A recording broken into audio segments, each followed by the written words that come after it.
Educational একাডেমিতে তোমাদের প্রত্যেকে স্বাগতম জানাই। 2022 টেট পাস প্রার্থীদের শিক্ষক নিয়োগের ভ্যাকেন্সি কত দিতে পারে? অনেকে মেসেজ করেছিলে, অনেকে ফোন করেছিলে, সেই জন্য আজকের এই ভিডিওটা। কারণ তোমাদের ভিডিও আমি দেবো বলেছিলাম টেলিগ্রামে, কিন্তু দেওয়া হয়নি, সেই জন্য আজকের এই ভিডিওটা। অবশ্যই টেলিগ্রামে যুক্ত হয়ে যাও। এখানে যে বিষয়গুলো তোমরা দেখতে পাচ্ছ এই বিষয়গুলো নিয়ে আলোচনা করব। সমস্ত বিষয় আশা করি পরিষ্কার হয়ে যাবে, চিন্তার কোনো কারণ নেই। আর তোমরা যারা প্রস্তুতি নিচ্ছ না, এখন থেকে নিতে শুরু করো। দেখো, সিট কনভার্টের বিষয়টাও আলোচনা করব। অনেকের অনেক সমস্যা, অনেকেই জানতে চাইছে স্যার সিট কনভার্ট হয়ে কাট অফ কোর্স যেতে পারে। তাহলে এখানে সমস্ত বিষয়গুলো একটার সঙ্গে একটা রিলেট রয়েছে, সংযুক্ত রয়েছে। তাহলে প্রথমত আমরা জানবো যে 2022 টেট পাস প্রার্থীদের শিক্ষক নিয়োগের আসল ভ্যাকেন্সি কত আছে, যেটা সরকার এখন প্রকাশ করছে না। তোমাদের যে ভ্যাকেন্সি আছে সেটা অনেক রয়েছে, সেই ভ্যাকেন্সি আমি উল্লেখ করব না, কিন্তু তোমাদেরকে বলবো একটা কথা, সেটা যদি তোমরা মেনে চলো তাহলে কিন্তু ভালো ভ্যাকেন্সি পেতে পারো ফিউচারে। প্রথমত তোমাদের ভ্যাকেন্সি যেটা দিতে পারে 15 থেকে 20 হাজারের মধ্যে। এটা কিন্তু আমি আগেও বলেছি তোমাদেরকে যে 15 থেকে 20 হাজারের মধ্যে তুমি ভ্যাকেন্সি তোমরা পেয়ে যাবে। এবং এই ভ্যাকেন্সিটা যদি ইনক্রিজ করতে চাও তাহলে তোমাকে কী করতে হবে? তোমাদেরকে একটু আন্দোলন করতে হবে, শান্তিপূর্ণ আন্দোলন করতে হবে, সদিচ্ছা দেখাতে হবে, তাছাড়া কিন্তু হবে না।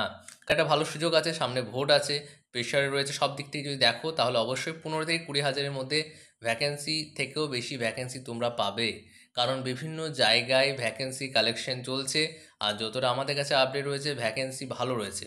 সরকারিভাবে আমি বলছি না, যেটা আসল আমাদের আপডেট অনুযায়ী বলছি, এটা কোনো রকম সরকারি বা অফিসিয়ালি কোনো আপডেট নয়, আমাদের আপডেট অনুযায়ী বলছি। ভ্যাকেন্সি ভালো আছে, প্রত্যেক বছর টিচার অবসর নিচ্ছে। এছাড়া তোমরা যদি ভালো করে দেখো যে আপারে নিয়োগ চলছে, এখনও আপারে কিন্তু কাউন্সেলিং শেষ হয়নি, কাউন্সেলিং শেষ হবে। এদিকে এসএসসি পরীক্ষাটাও হবে। আর 2022 যে রিক্রুটমেন্ট হলো সেখানে কিন্তু নিয়োগ হয়েছে অনেক। এছাড়া 2022 টেট পাসের যে সংখ্যা সেটা কিন্তু খুব বেশি নেই। তোমরা যদি ভালো করে প্রস্তুতি নাও আর ভ্যাকেন্সি যদি খুব একটা ভালো থাকে তাহলে কিন্তু তোমাদের ম্যাক্সিমাম জনের চাকরি হয়ে যাবে। কিছুজন পড়ে তো থাকবেই, কিন্তু ম্যাক্সিমাম জনের কিন্তু চাকরি হয়ে যাবে। সেই জন্য তোমাদেরকে একটু নিজের উদ্যোগ নিতে হবে। তাহলে এখানে যে বিষয়টা হচ্ছে ভ্যাকেন্সি কত থাকবে, আমি আগেও বলেছি যেটা, সেটা আজকেও বলবো। 15 থেকে 20 হাজারের মধ্যে পাবে, যদি কোনো উদ্যোগ না নাও। উইদাউট উদ্যোগ, কোনো রকম উদ্যোগ ছাড়া কিন্তু 15 থেকে 20 হাজার এক্সপেক্ট করো। আর তোমাদের যে সিট কনভার্টের বিষয় সেটা নিয়ে একটু আলোচনা করি। সিট কনভার্টটা বুঝতে গেলে তোমাকে যে বিষয়টা জানতে হবে সেটা হচ্ছে এক্সামটেড ক্যাটাগরি বিষয়টা জানতে হবে। এক্সামটেড ক্যাটাগরি নিয়ে আমি অনেক আগে একটা ভিডিও করেছিলাম, 5 থেকে 6 মাস আগে, যেখানে এক্সামটেড ক্যাটাগরির মধ্যে কারা পড়ে সেটা কিন্তু আমি দেখিয়েছিলাম তোমাদেরকে। একবার আমি তোমাদেরকে লিস্টটা দেখিয়ে দিচ্ছি। এই লিস্টটা আমি টেলিগ্রামে শেয়ার করে দেবো। এই লিস্ট আমি টেলিগ্রামে শেয়ার করে দেবো। তোমরা যারা এখনও পর্যন্ত টেলিগ্রামে যুক্ত হওনি, টেলিগ্রামে আমাদের সদস্য সংখ্যা হচ্ছে 4045 জনের মতো রয়েছে। এখনও তোমরা যে যুক্ত হওনি, যুক্ত হয়ে যাও।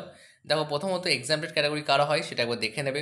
যে সেবাকালে মৃত্যুবরণকারী কর্মচারী, অর্থাৎ যে সমস্ত সরকারি কর্মচারী মানে কর্মরত অবস্থায় মারা যায়, তাদের সন্তান, স্ত্রী অথবা নির্ভরশীল সদস্যরা যে কোনো একজন এক্সামটেড সার্টিফিকেটটা পাবে।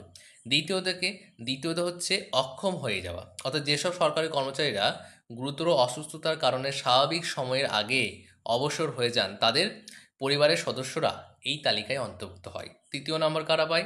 ভূমিহারারা। ভূমিহারা মানে কারা? অর্থাৎ যারা সরকারের কোনো প্রকল্প বা উন্নয়নমূলক কাজের জন্য জমি হারিয়েছেন। বিষয়টা হচ্ছে, এখানে আরেকটু বিষয় জানতে হবে তোমাদেরকে, সেটা হচ্ছে যে তোমার একটা জমি আছে, সেই জমিটা তোমার নামে আছে, তোমার কিন্তু ভ্যালিড কাগজপত্র থাকতে হবে। এমন নয় যে তোমার ভ্যালিড নেই তাহলে কিন্তু তুমি পাবে না, তোমাকে ভ্যালিড কাগজপত্র দেখাতে হবে। সেগুলো সাবমিট করতে হবে তখন যেখানে তুমি এক্সামটেড ক্যাটাগরি অ্যাপ্লাই করবে, সেখানে কিন্তু সাবমিট করতে হবে, তবেই তুমি পাবে। তাহলে সেই ক্ষেত্রে তোমাকে ভ্যালিড কাগজপত্র থাকতে হবে, সরকার তোমাকে কিন্তু এক্সামটেড সার্টিফিকেট দেবে। তার সঙ্গে যে এটা রয়েছে সেই টাকা কিংবা চাকরি দিতে পারে। তারপর হচ্ছে প্রাক্তন জনগণনা। পূর্বে যারা সরকারিভাবে জনগণনা প্রকল্পে কর্মরত ছিল তাদের জন্য এটা। তারপর নির্বাচনী কাজের অস্থায়ী কর্মীরা, অর্থাৎ যারা ভোটার তালিকা তৈরি করে অথবা নির্বাচন সংক্রান্ত বিষয়ে অস্থায়ী কাজ করেছে তাদের ক্ষেত্রেও এটা লাগু হয়। কিন্তু এইটা একটু কঠিন, জটিল বিষয় এটা। আর একটা হচ্ছে যারা রাজ্য বা জাতীয় পর্যায়ে ক্রীড়াক্ষেত্রে কৃতিত্ব দেখিয়েছেন তাদের ক্ষেত্রে এটা পড়ে। তাহলে মোট 6টা রয়েছে, এবং এই 6টার মধ্যে ম্যাক্সিমাম ক্ষেত্রে যারা পায় সেটা বলে রাখি তোমাদেরকে, সেটা হচ্ছে এইটা। খুব ম্যাক্সিমাম ক্ষেত্রে পায়, এটা একটা পায়, আর এটা একটা, 3টে ম্যাক্সিমাম ক্ষেত্রে পায়, বাকিগুলো খুব একটা দেখা যায় না। আশা করি এক্সামটের যে বিষয় সেটা বুঝতে পেরেছো। এর আগে আমি একটা ভিডিও করেছিলাম, তোমরা যারা আমাদের চ্যানেলের সঙ্গে যুক্ত আছো তোমরা কিন্তু সব বিষয়গুলো আগে থেকে জানো নিশ্চয়ই, নতুনদের জন্য একটু জানিয়ে দিলাম। তাহলে এইখানে যে বিষয়টা বললাম সেটা ইম্পর্টেন্ট বিষয়, এটা বুঝতে পারলে এবার হচ্ছে সিট কনভার্ট। সিট কনভার্টটা বলে রাখি, তারপর আমি সিট কনভার্টের যে নিম্ন কাট অফ যেতে পারে জেনারেলদের ক্ষেত্রে সেটা নিয়ে আলোচনা করব। এর জন্য এটা বলা হবে অনলি ফর জেনারেল। দেখো, এখানে সিট কনভার্ট কখন হয়? যখন এক্সামটেড ক্যাটাগরি যে সমস্ত প্রার্থীরা রয়েছে, এক্সামটেড ক্যাটাগরি কারা হয় একটু আগে বলে দিলাম। এই সমস্ত প্রার্থীরা কিন্তু এক্সামটেড ক্যাটাগরির আওতায় আসে এবং এই এক্সামটেড ক্যাটাগরির জন্য একটা আলাদা ভ্যাকেন্সি থাকে। আমি প্রাইমারি ইন্টারভিউর জন্য বলছি, সমস্ত ক্ষেত্রেও তাই, কিন্তু আমি প্রাইমারি ইন্টারভিউর জন্যই বলবো শুধুমাত্র। এবং এই এক্সামটেড ক্যাটাগরির একটা আলাদা ভ্যাকেন্সি থাকে। যেমন ধরো তুমি জেনারেল, এবার তুমি ধরো এক্সামটেড ক্যাটাগরির আওতায় পড়ছো, তুমি জেনারেল, আমি এখানে ৩-৪টে উদাহরণ নেবো। তুমি জেনারেল, তোমার এক্সাম ক্যাটাগরি সার্টিফিকেট রয়েছে এবং তোমার ক্যাটাগরিতে ভ্যাকেন্সি আছে ১১০টি, ঠিক আছে? এবার তোমার ক্যাটাগরি যে এক্সামটেড সেটা কিন্তু খুব কম রয়েছে, অর্থাৎ এক্সামটেড সার্টিফিকেট আছে এমন প্রার্থী খুব কম। অর্থাৎ এক্সামটেড ক্যাটাগরি যে ভ্যাকেন্সি ১১০টি রয়েছে, সেই ১১০টি ভ্যাকেন্সির মধ্যে মাত্র ৯০টি পূর্ণ হয়েছে, বাকিগুলো কিন্তু পূর্ণ হয়নি। তখন কি হবে? তখন জেনারেল থেকে কিন্তু আবার কাট অফ তৈরি হবে, অর্থাৎ সেই সিটটা কী হবে? কনভার্ট হয়ে যাবে। অর্থাৎ বাকি যে তোমার ২০টা সিট পড়ে আছে সেটা কিন্তু জেনারেলদেরকে দেওয়া হবে, অর্থাৎ এক্সামটেড সার্টিফিকেট যাদের নেই তাদেরকে দেওয়া হবে। এইভাবে কনভার্ট হয়। যেমন ধরো এসসি, তুমি এসসি, তোমার সিট আছে ২০টি। এবার ধরো যে তোমার ক্যাটাগরির এক্সামটেড সার্টিফিকেট খুব কম রয়েছে, রয়েছে ৫টি। তাহলে বাকি সিটগুলো তো দিতে হবে না, তাহলে তো পূরণ হবে না। তাহলে ১৫টা সিট এখনও পড়ে আছে, তাহলে এই ১৫টা সিট কাকে দেওয়া হবে? এই ১৫টা সিট দেওয়া হবে এসসিদেরকে। অর্থাৎ এসসি ক্যাটাগরি যে সমস্ত ক্যান্ডিডেটদের এক্সামটেড সার্টিফিকেট নেই, নন এক্সামটেড, তাদেরকে তখন এই ১৫টা সিটের জন্য কাট অফ করা হবে। তখন কি হয়? তখন কাট অফটা কমে যায়। এটাকে বলা হচ্ছে সিট কনভার্ট। আবার দেখো ওবিসি, ওবিসি মামলা চলছে, চিন্তা নেই, ওবিসি মামলা দ্রুত শুনানি হবে এবং সেটা শেষও হবে। ওবিসি বিষয়টা বলি, ওবিসি ধরো ২১টা সিট আছে এবং এই ২১টার মধ্যে ওবিসি এক্সামটেড ক্যাটাগরিতে ২১টা সিট রয়েছে এবং এই ২১টার মধ্যে এক্সামটেড সার্টিফিকেট রয়েছে ৫ জনের, বাকি জনের কিন্তু বাকি ১৬ জনের সার্টিফিকেট নেই। তখন কি হবে? এই ১৬ জন সিটের জন্য আলাদা করে কাট অফ তৈরি করতে হবে। তাহলে এক্সামটেড যে ক্যাটাগরি সার্টিফিকেট সেটা তো নেই, নন এক্সামটেড যে সমস্ত ওবিসিরা রয়েছে তাদেরকে নেওয়া হয়, অর্থাৎ যাদের এই সার্টিফিকেটটা নেই, তখন তাদেরকে নিয়ে একটা কাট অফ হয়। তখন কি হয়? কাট অফটা কমে যায়। এটাকে বলা হচ্ছে সিট কনভার্ট। এবার দেখো এসসি, এসটি, ওবিসি, এদের ক্ষেত্রে এসসি, এসটি, ওবিসি এদের ক্ষেত্রে কি হয়? এরা কিন্তু জেনারেলে যেতে পারবে, এরা কিন্তু জেনারেলে যেতে পারবে, কিন্তু জেনারেলগুলো কিন্তু এদের সিটে আসতে পারবে না। বুঝতে পারলে? তাহলে এই বিষয়টা বোঝা গেল। এই নন এক্সামটেড আর এক্সামটেড সিট কনভার্ট, আশা করি পরিষ্কার হয়েছে। বিষয়টা একবার সংক্ষিপ্ত বলে দিচ্ছি। দেখো এক্সামটেড ক্যাটাগরি কারা পড়বে, একটু আগে আমি তোমাদেরকে দেখালাম। এক্সামটেড ক্যাটাগরির আওতায় এই সমস্ত বিষয়গুলো থাকলে তারা কিন্তু পড়বে এবং এই এক্সামটেড সার্টিফিকেট পেতে গেলে বেশ পরিশ্রম করতে হয় এবং পাওয়া খুব কঠিন, খুব কমজনই পায়।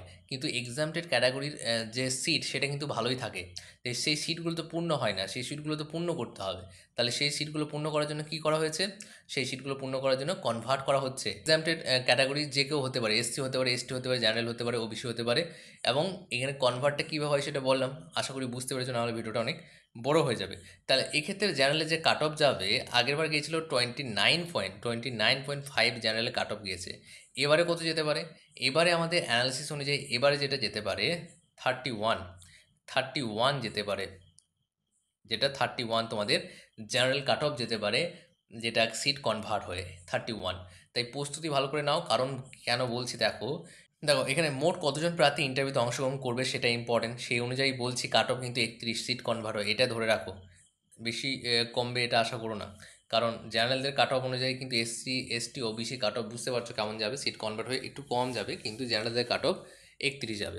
কিন্তু তোমার টার্গেট থাকতে হবে যে না, আমাকে হাইয়েস্ট কাট অফকে অ্যাচিভ করতে হবে। এটা বলছিলাম যে কতজন প্রার্থী তোমাদের টোটাল ইন্টারভিউ অংশগ্রহণ করবে, টোটাল 45K থেকে 46K আমাদের অ্যানালিসিস থেকে। এই অ্যানালিসিসটা যদি আমি বিস্তারিত বলতে যাই তাহলে কিন্তু ভিডিওটা অনেক বড় হয়ে যাবে।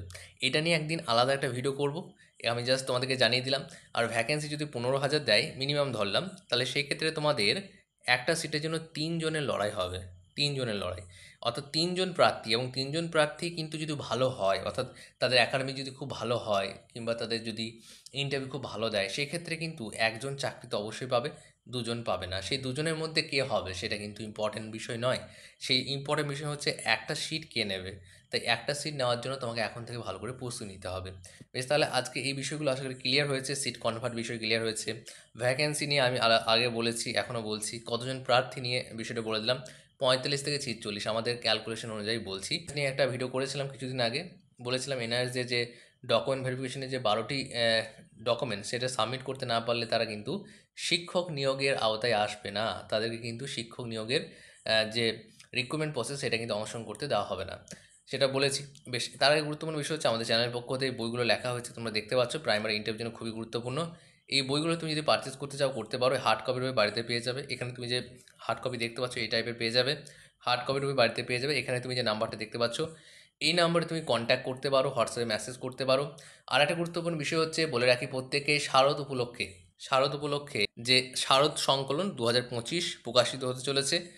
দু ফর্মা বই অনুযায়ী বলছি, আইসবেন ও বারকোডযুক্ত বই পাবে তোমরা 1999 টাকা। শারদ উপলক্ষে বিশেষ অফার এটা। গল্প, কবিতা, উপন্যাস এখানে প্রকাশ করতে পারবে। আরও ডিটেলসে বলে দিচ্ছি, ভালো হবে তোমাদের বুঝতে। হ্যাঁ, এখানে শারদ উপলক্ষে নিজের নামে বই প্রকাশে করতে পারবে। এখানে দেখো কী কী বলা হয়েছে দেখে নাও। যে নিজের লেখা তুমি যদি পাঠাও, অর্থাৎ তোমার নিজের লেখা যদি পাঠাও 1999 টাকায় দু ফর্মা বই অনুযায়ী পাবে আইএসবিএন বারকোড সহ 10টি বই ও বই প্রকাশনার কমার্শিয়াল পাবলিশার দ্বারা সার্টিফিকেট, একদম অথেন্টিক।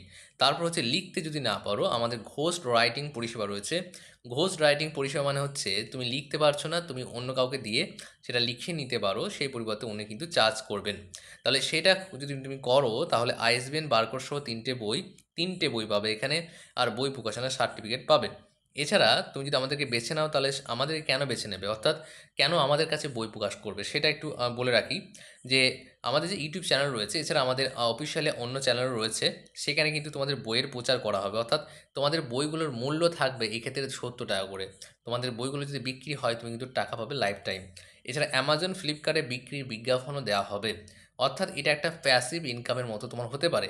এছাড়া শারদ উপলক্ষে একটা দুর্দান্ত অফার রয়েছে। এছাড়া আমাদের কখনোই অফারটা কমে না, 3,500 নিচে কিন্তু কখনোই যায় না। কিন্তু শারদ উপলক্ষের জন্য 1999 টাকার মধ্যে পেয়ে যাবে। যারা যারা ইন্টারেস্টেড, তোমরা এখানে যে নাম্বারটা দেখতে পাচ্ছ এই নাম্বারে হোয়াটসঅ্যাপে মেসেজ করতে পারো, তাহলে কিন্তু বিষয়টি আরও ক্লিয়ার হয়ে যাবে। আরও যদি কিছু জানতে চাও মেসেজ করতে পারো।